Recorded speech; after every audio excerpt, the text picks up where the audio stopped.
I didn't mean for any of this to happen. You have to believe me.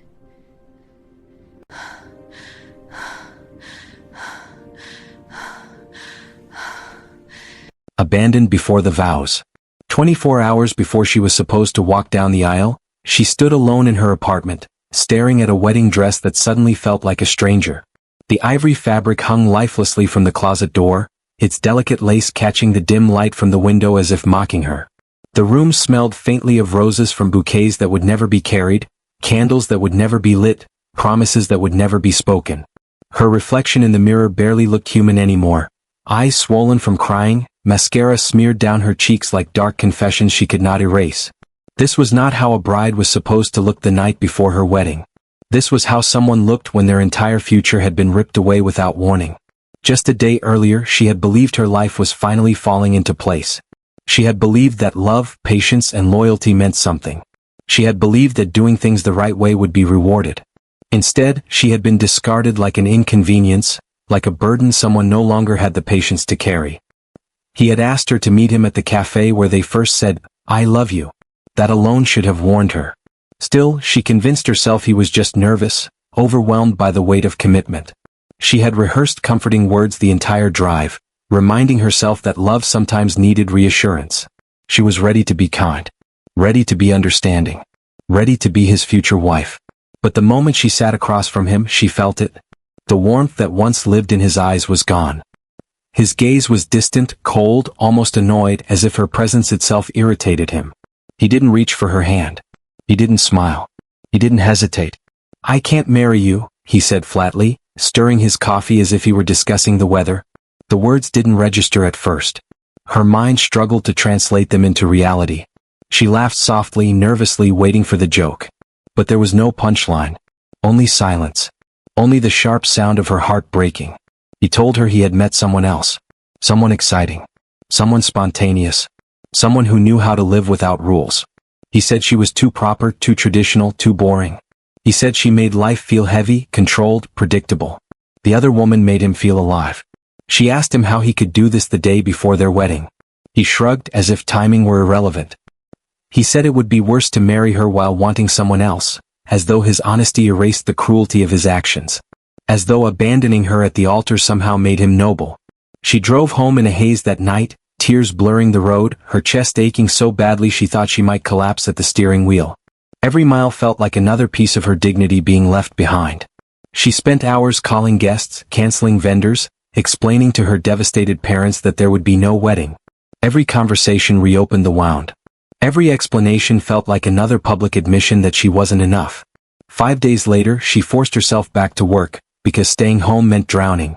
At least at the office, she could hide behind spreadsheets and reports, bury herself in numbers that didn't judge her or whisper behind her back. Sterling Global Investments occupied the upper floors of a glass skyscraper downtown, a symbol of power and ambition visible from nearly every corner of the city. She had worked there for 4 years, earning her position through discipline and quiet excellence. She wasn't flashy. She didn't network aggressively or seek attention. She simply worked harder than most and asked for nothing in return. The company was run by Julian Sterling, a billionaire CEO known for his brilliance and emotional distance. He was respected and feared in equal measure. Rumors followed him like shadows. Ruthless in business, uninterested in people, impossible to please. She had interacted with him only a handful of times, always brief, professional exchanges that left no impression beyond his sharp eyes and commanding presence. That Monday morning as she walked into the office, she could feel it. The stares. The whispers. The subtle pauses in conversation as she passed. Everyone knew.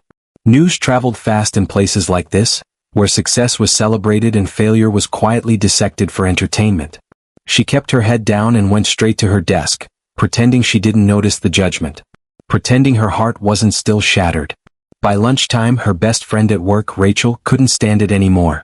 She dragged her into a small, rarely used conference room tucked away from the main offices. The door closed and the walls finally stopped listening, or so they thought. The moment Rachel looked at her with concern, everything broke. The tears she had been holding back all morning spilled over, uncontrollable and raw. She sobbed into Rachel's shoulder, the sound of her pain echoing in the quiet room. When she finally found her voice, she told her everything. How he left her. How he said she wasn't exciting enough. how he mocked her values. And then, in broken whispers, she confessed something she had never told anyone else at work. She had wanted her wedding night to mean something. She had believed in waiting, in commitment, in choosing intimacy with intention. He had known this from the beginning. He had promised to respect it. He had promised to love her for it. Now she realized he never truly did. As she spoke, shame filled her voice, not because she regretted her choices, but because the world had taught her to feel embarrassed for having them. She felt exposed, defective, as though her integrity were a flaw. Rachel grabbed her hands and looked straight into her eyes. She told her there was nothing wrong with her. That values were not weaknesses. That waiting was not something to apologize for. That the man who left her was a fool who failed to recognize the worth of what he was given. She wanted to believe her. But pain has a way of drowning out reassurance.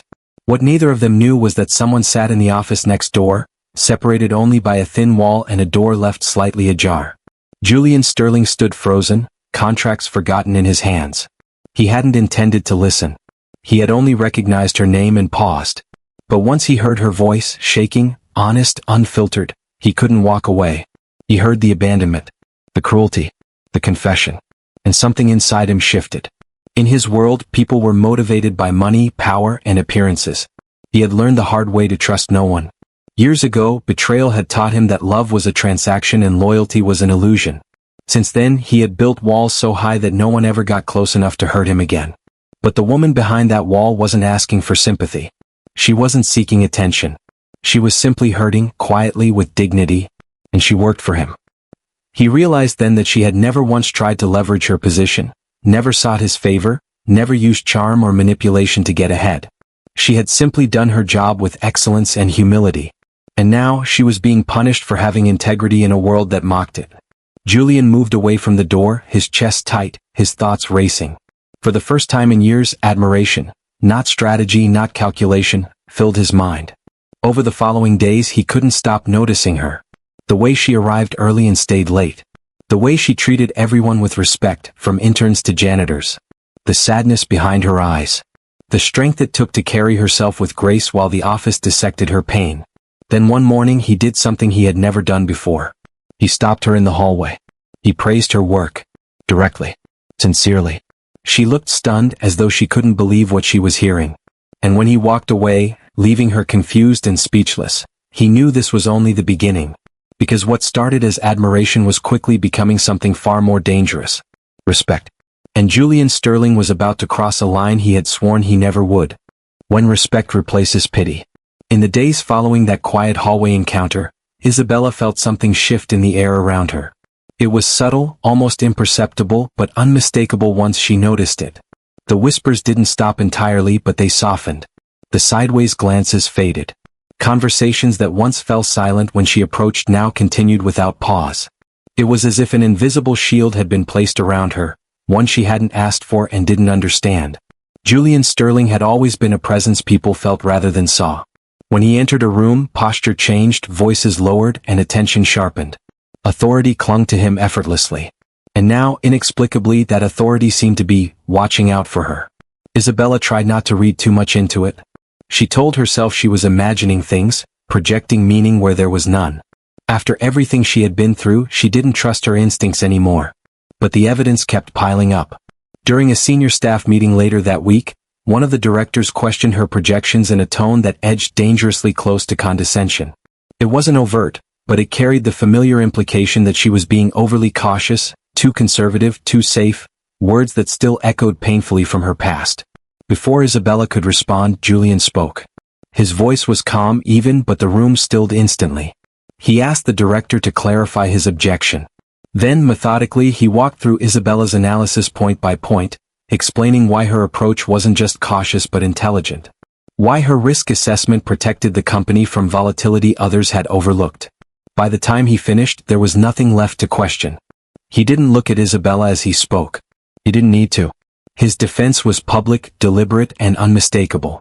After the meeting, people stopped her in the hallway, not to gossip but to ask questions. To seek her opinion. To treat her like the expert she had always been. She smiled politely, answering as she always had, but inside she felt unsteady. Validation felt unfamiliar now. Fragile. Rachel noticed it immediately. Over lunch, she leaned across the table, eyes sparkling with curiosity and disbelief. She told Isabella that Julian Sterling had never publicly defended anyone like that before. Not once. She joked that if she didn't know better, she'd think the man had developed a conscience overnight. Isabella laughed weakly, brushing it off. She said he was just doing his job. Just recognizing good work. But late at night, alone in her apartment, she found herself replaying the moment again and again. Not because it flattered her ego, but because it made her feel safe. And that frightened her more than anything else. Julian, for his part, was struggling with something he hadn't experienced in years. He found his focus slipping during meetings, his thoughts drifting toward someone who had no idea how deeply she had affected him. He told himself it was concern, nothing more. That he simply admired her resilience. That he felt responsible for setting the tone in his company. But concern didn't explain why he remembered the way her voice trembled when she spoke about her values. Or why the memory of her shame made his jaw tighten with quiet anger. Or why he felt an unfamiliar urge to protect her, not as an employee but as a person. He began finding reasons to involve her more directly. Asking her to review projections with him. Inviting her to strategy discussions normally reserved for executives. Every interaction remained professional, but the undercurrent was undeniable. He listened when she spoke. Really listened. He asked follow-up questions that showed genuine interest. He valued her perspective not because it was useful but because it was hers. Isabella noticed the change in him too. The way his intensity softened around her. The way his eyes warmed when she made a thoughtful point or offered a quiet joke. She had expected him to be intimidating up close. Instead, she found him surprisingly human. One evening, long after most of the office had emptied, Julian stopped by her desk. He asked if she had time to discuss a new initiative. She hesitated, glancing at the clock, but nodded. They ended up in his office, not at the imposing desk that intimidated everyone else, but in the seating area by the window. The city lights glittered below as they talked. At first, it was all business, market trends, long-term investments, calculated risks. But gradually the conversation shifted. He asked her how she approached problem-solving. What guided her decisions. What mattered to her beyond numbers? No one had asked her that in a long time. She answered honestly, surprised by her own openness. She spoke about integrity. About long-term thinking. About not sacrificing principles for short-term gains. As she spoke, she realized she wasn't defending herself anymore. She was simply being herself. Julian listened in silence, his expression unreadable. When she finished, he nodded slowly and told her something she hadn't heard in months. He said she was impressive. Not because she worked hard. Not because she was competent. But because she knew who she was. The words settled into her chest like warmth. She thanked him, unsure what else to say. When she stood to leave, embarrassed by how much time had passed, he surprised her again. He asked if she would like to continue the conversation over coffee sometime. Not as her boss. As two people talking. She hesitated, every instinct warning her to be careful. Power differences were dangerous. Vulnerability was risky. She had just survived one betrayal. She wasn't sure she could survive another. But something in his voice was different. There was no expectation. No pressure. Just sincerity. She agreed. Their first coffee was cautious. Public. Safe. They spoke about books, travel, and the strange paths that led people to where they were. Julian shared fragments of his past. Not the wealth or success but the loneliness that came with it. He told her how building an empire had cost him trust. How betrayal had taught him to keep everyone at arm's length. When he admitted that he didn't believe in love anymore, Isabella felt a familiar ache. She understood that kind of loss too well. Over the following weeks, their connection deepened slowly, deliberately. Julian never crossed a line. He never rushed her. He respected her boundaries with a care that surprised even him. And in that respect, Isabella began to heal. She stopped seeing herself through the lens of rejection. She started remembering who she was before someone else's judgment redefined her worth. But just as she began to feel steady again, a shadow from her past reappeared. One evening, as she returned to her apartment, she saw a familiar figure waiting by the entrance. Her heart dropped. It was him. Her ex-fiancé looked nothing like the confident man who had walked away from her days before their wedding. His clothes were wrinkled, his face drawn and tired, his eyes desperate. When he saw her, he stood up too quickly, nearly stumbling. He begged her to listen. He told her he had made a mistake. That the woman he left her for had used him, drained him, humiliated him, and left him with nothing. He said losing her had been the wake-up call he needed. He said he wanted her back. Isabella listened in silence, something remarkable happening inside her. She didn't feel weak. She didn't feel tempted. She felt clear. And for the first time since the day her world fell apart, she realized something powerful. She was no longer the woman he had abandoned. And this time she held the choice. The moment power changes hands. Isabella didn't step back when she saw him. That alone surprised her.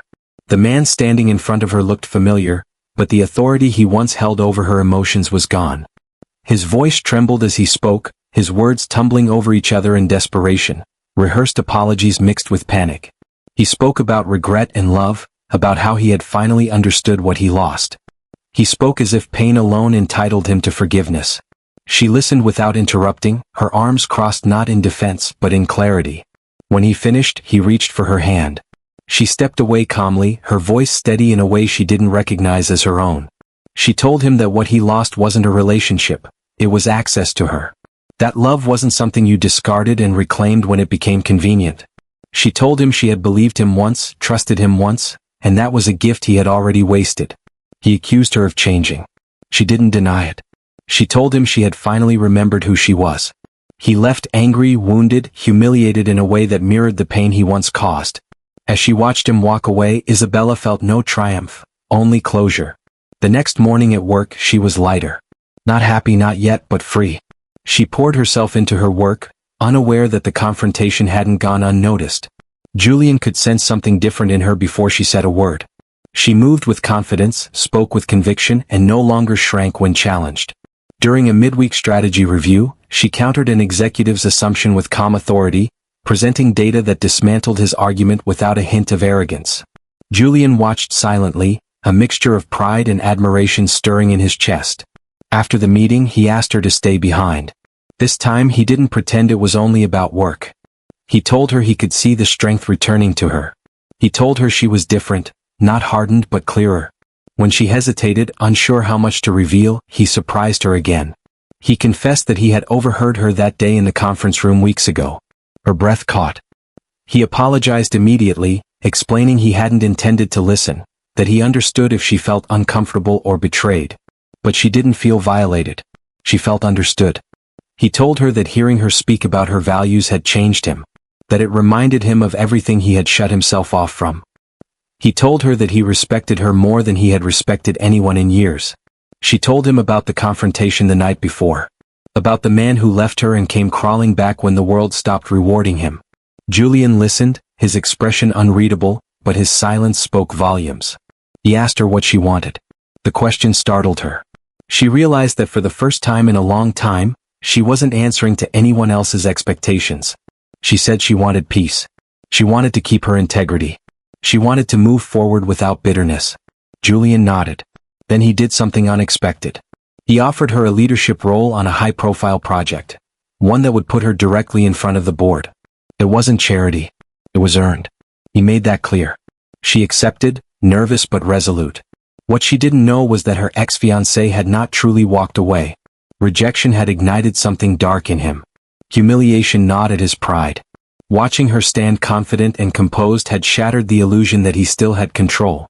And worse, he had begun to notice something unsettling. She had changed because of someone else. Driven by jealousy and desperation, he did what weak men often do. He tried to undermine her.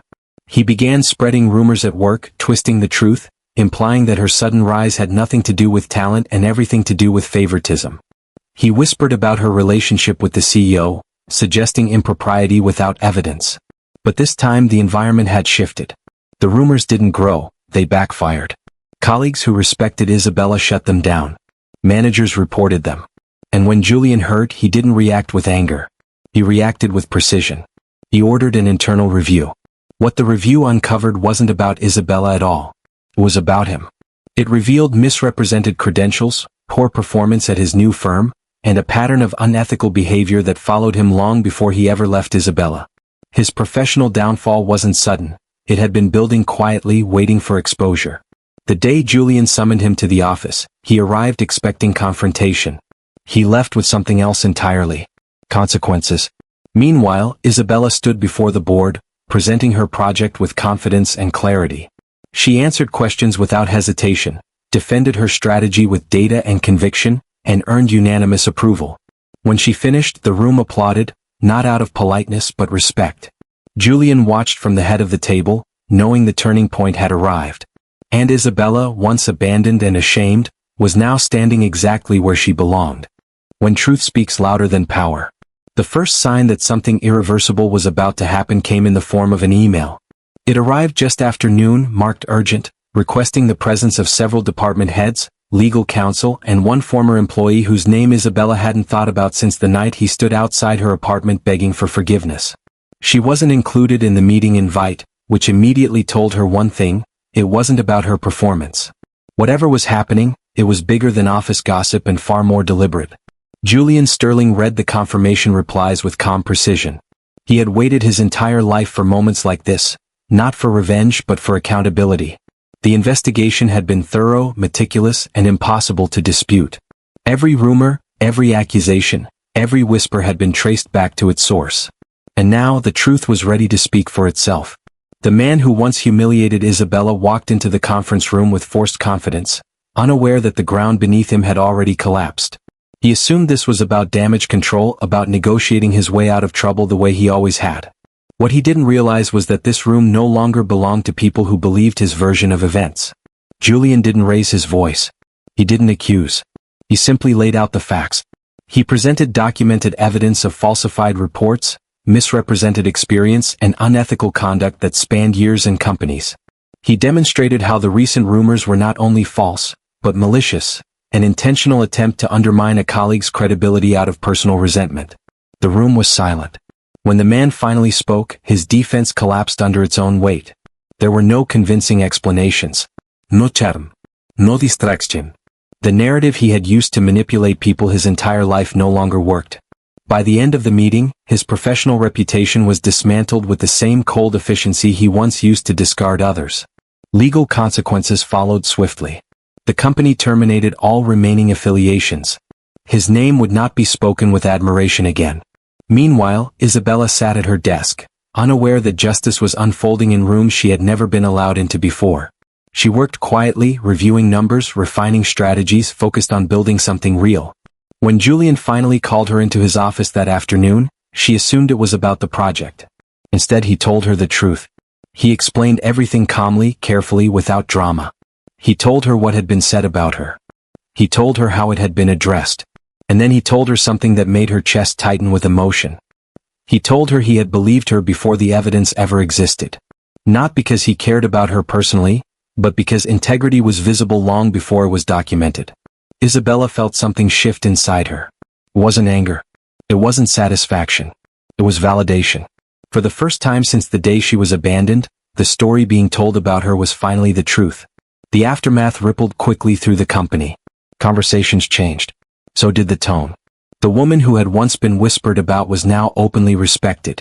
Not because she had been defended, but because she had never needed defending in the first place. Later that evening, Julian asked her to dinner. Not as a CEO. Not as a protector. As a man who had come to admire her courage.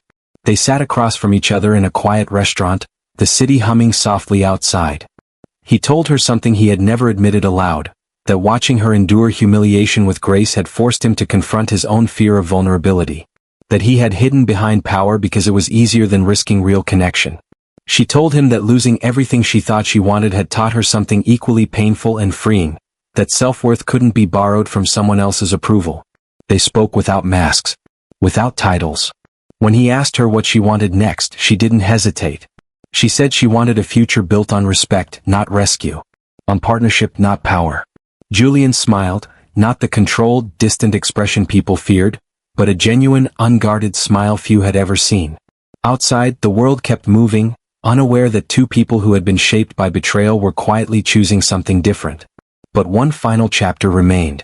Because true justice isn't complete until dignity is fully restored. The day she was finally seen. The announcement came on a morning no one expected to be memorable. Employees filled the main conference hall under the assumption that this was another quarterly briefing. Numbers, projections, routine applause. The atmosphere was professional, neutral, controlled. Isabella took a seat near the middle, her tablet resting on her lap, unaware that the room was about to witness the quiet conclusion of a story that began with humiliation.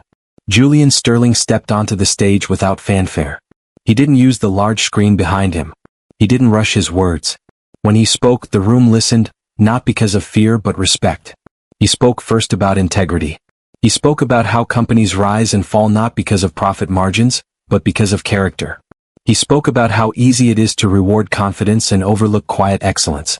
And then he said something that made the room still completely.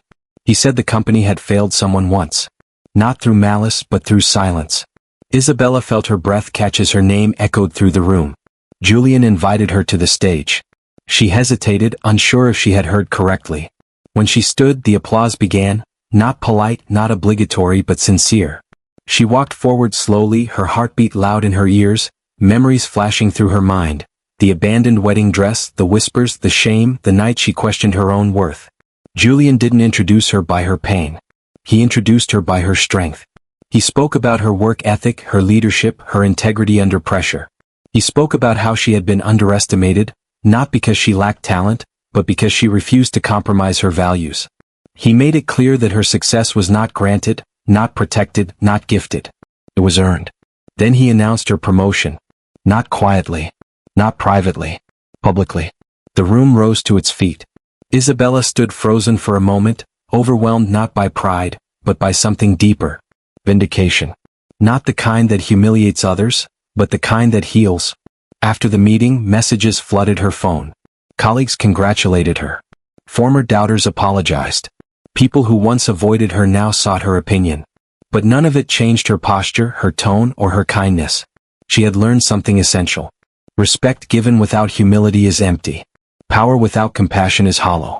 That evening, Julian waited for her outside the building. Not in a luxury car. Not with grand gestures.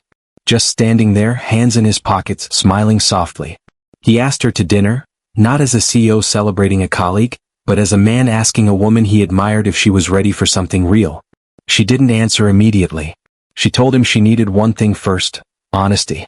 She asked him if he would still respect her values when they were inconvenient. If he would still choose her integrity over ego. If he would still see her worth even when no one else was watching. Julian didn't hesitate. He told her that hearing her confession that day, the one she never meant for anyone to hear, had changed his life. That it reminded him love wasn't about possession, excitement, or image. It was about reverence. Months later, Isabella stood in a different place. Not a stage. Not an office. A quiet garden. She wore a simple dress. No spectacle. No pressure. No fear. When she walked forward, it wasn't toward an illusion, but toward someone who had earned the right to stand beside her. This time she wasn't chosen at the last minute. She was chosen every day. And as she smiled, surrounded by people who saw her clearly at last, one truth became undeniable. She was never too much. She was never too little. She was simply waiting for the right moment, and the right person, to recognize her worth.